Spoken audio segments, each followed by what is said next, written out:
Hey guys, this is Ivan with OverlookeDENT, and in today's video we're working on a floating trapdoor. Bam! Alright, this little tidbit of information here was brought to me by Mr. Eddie Ruelas, super awesome sub.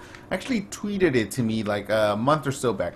At first, I was pretty excited because I was thinking of the possibilities, and then, whoa, you're my brain.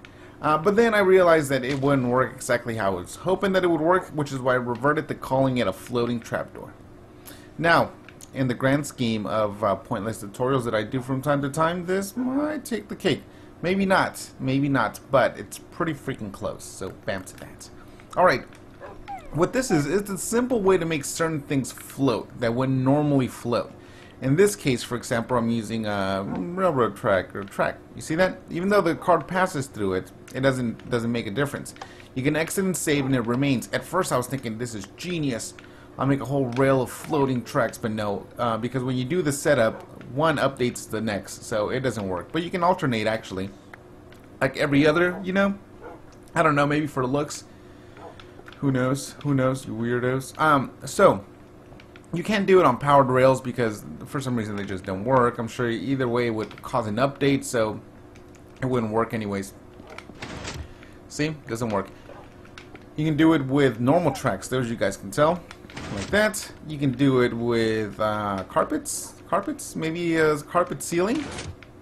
That's my whole thing. I'm sure somebody will think of something useful for this. And I told him I would do the video because he's awesome. Now, the one thing that I liked it for is for floating trapdoors. I thought that was a cool concept because if you're doing a trapdoor, for example, let's say you're doing a kitchen or something, right? To do a trapdoor, there has to be a block here. If a block is not there, then that's an issue. You can't just place it on a just single block. It has to have a backing block, okay?